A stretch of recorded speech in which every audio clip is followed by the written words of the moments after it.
Hello, this is Peter from Zzipp Media here in Weymouth, Dorset, UK. Today you find me outside the old town hall here.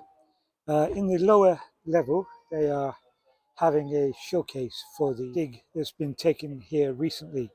If you go back onto my playlist, Dig the Street, you'll see some other archaeological digs they've done down here in this general area around about the old town hall, and this was originally the Weymouth main street, and it was the scene of an amazing, terrifying event, the Crabchurch conspiracy. I'll put a link under this video for my friend Mark's book, so you can read all about it. Just go there, and you can buy it and read all about it. So let's go in to the exhibition and see what it's all about, what they've been doing here just recently. I'll try and find somebody to give us a quick talk through about what's been happening. Hello, my name's Richard McConnell from Context One Heritage and Archaeology, and I'm one of the core team of archaeologists that's been excavating the site here at North Quay. Currently we have two areas of excavation open. This is what we refer to as Area 2, and this covers the eastern end of the archaeological site and largely comprises a sort of commercial end of the high street itself. So at the moment it's very early days in terms of what we're carrying out in terms of the excavation here. All we've done mostly is sort of cleaning up what we've machined to identify some of the archaeological remains.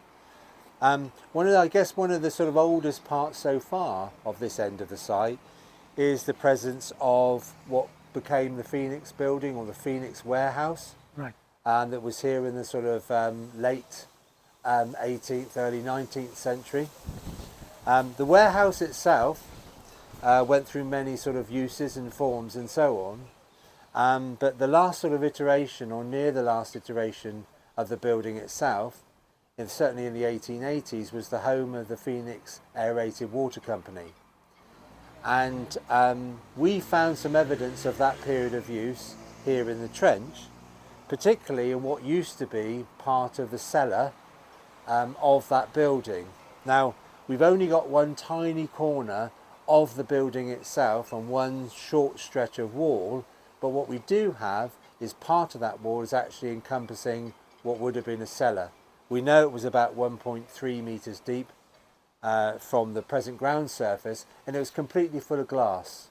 And the glass relates to a number of bottles. We've got 60 odd whole ones, which actually come from the period when the warehouse was the home of the Phoenix Water Company, in the period of in the late 1870s, early 1880s. We can't do any more work on the cellar itself. The sides are too unstable because of all the glass content and so on. Right. But it does still present us an opportunity to have a look at the wall and have a look at some of the structural form of the warehouse itself. The remainder of the site at the moment is mostly sort of late 19th century and early 20th century. So it's the very last iteration of this part of the street that we're looking at the moment. And what this comprised of mostly was a garage, petrol station, a car accessory shop, and a bit of a taxi rank on car sales and so on. Right. So at the moment we've got lots of concrete floors, brick partitions and that sort of thing that relate to that last phase of use. Now we know from historic maps that actually that once was the site of much earlier buildings that fronted both the high street and onto North Quay itself. And one of the things we'll be doing over the next few weeks is to actually take a look at through some of those later walls and through some of those later floors to see if we can find any indications of that earlier settlement activity. So okay. We've only just started, we've got a way to go yet, but we're hopeful that we'll be able to see some much earlier versions of the buildings that we saw or we have seen in the last sort of phases of the high street before it was demolished. So this is our area 1. We're coming to the end of the excavation here. We've got about a week or so to go, and then we're complete. But actually, initially we weren't very optimistic about the sort of results we might get from this part of the site, only because, as you can see behind me, we've got the council office buildings themselves. Yeah. And we wondered whether the impact of the construction would have actually destroyed most of any archaeology that might have been preserved here. We carried out an evaluation, a sort of preliminary investigation, a couple of years or so ago, and indeed we had variable sort of results. As to, we had some impact from bulldozers and so on that had clearly taken some of the archaeology away, but also we had some material that suggested early buildings and so on. So we weren't put off completely, but we had mixed sort of feelings about what we might encounter here. As it turns out, we've got rather more archaeology than we anticipated, certainly down at this eastern end. The far western side, it looks like that the builders for the council offices had terraced into the ground and actually removed all the archaeology. Right. So we get this sort of this scenario where the archaeology grades out to nothing where it's been removed. But as far as this eastern end is concerned, we've got some really good archaeology. In total, we've got the remains, or partial remains, of 6 properties, 6 numbered properties, numbers 6 to 11 High Street. And that includes the Weymouth Arms pub, which is number 8, which is behind me here, which actually started as a residence in 1760, got converted to a pub around 1800, or thereabouts, to 1850s. We don't know exactly. And the pub was finally sort of closed when there was it got blast damage from a parachute mine that was dropped in November 1940. The doors closed and never reopened and got demolished in the 1960s. But we have the remains of that original building from 1760. We've got 3 of those walls.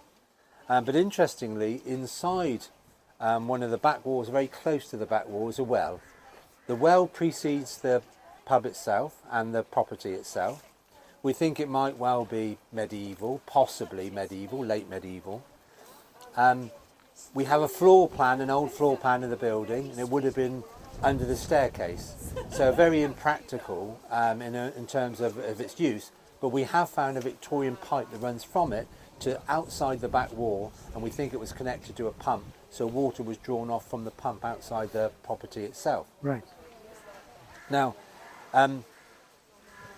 originally the Weymouth Arms, or the residence as it was, had a flagstone floor. We think when it was converted to a pub, that was replaced with a timber floor, because we found some what we call sleeper walls that would have supported a timber floor system. We've also got the remains of a fireplace that we know probably related to both the residence and its iteration as a pub itself. But beneath all of that, we've got the remains of medieval activity.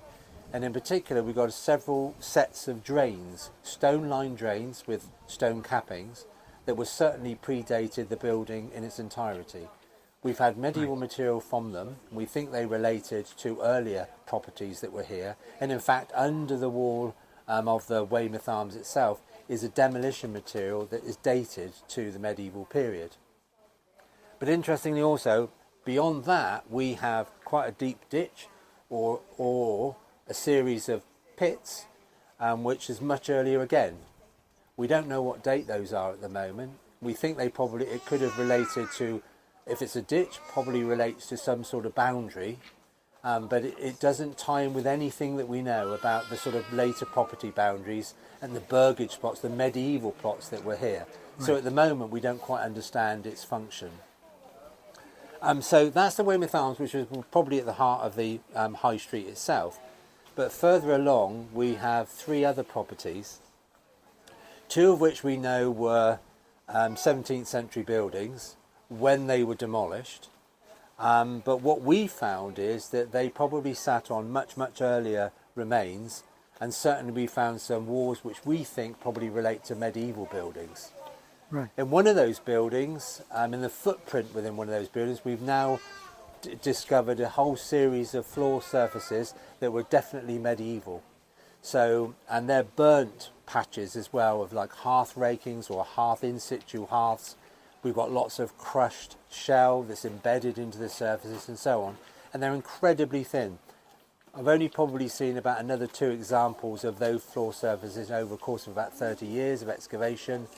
They're incredibly rare because they're so thin, they don't survive very well. And fortuitously, although we've lost a lot of the archaeology to various modern services and the impact from the construction of the building, the surfaces themselves have absolutely eluded that sort of impact. So we're incredibly pleased to be able to find something that sort of nature. We've still yet to investigate that more, and we've got a few more days to have a look at that.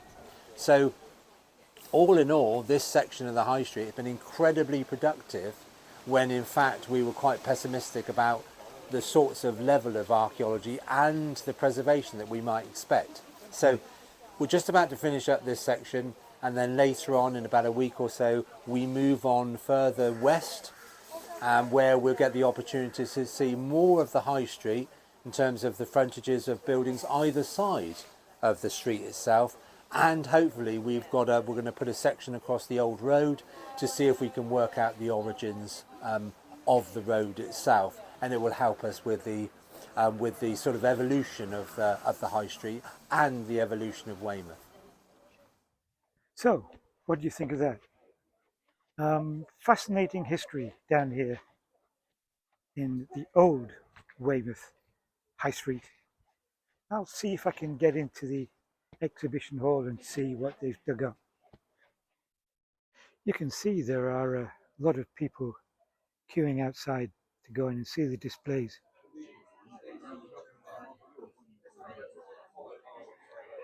There are a lot of people here today, and it's been going on. It goes on till around 3 o'clock.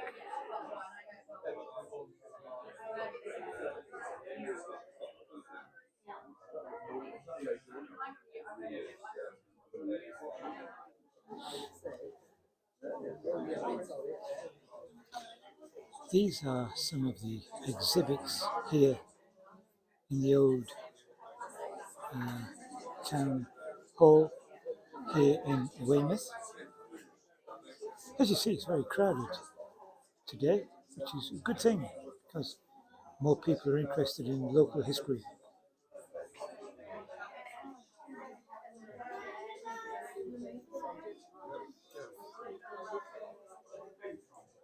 Hi, I'm Andy. I'm the bottle expert.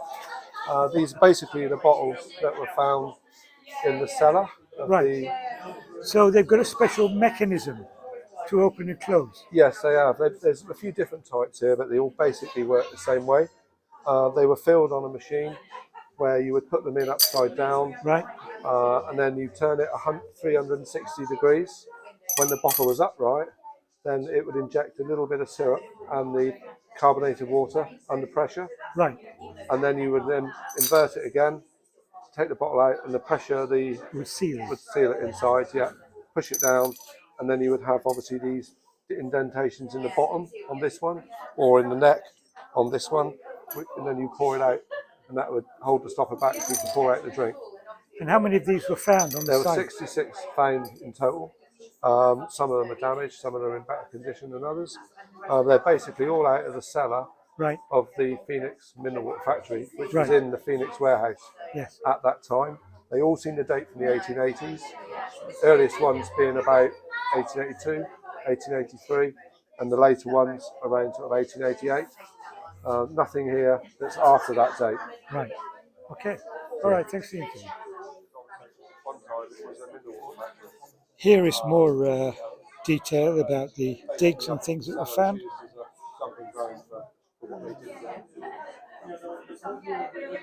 Fascinating pieces of pottery. Here are some more exhibits to do with the finds here.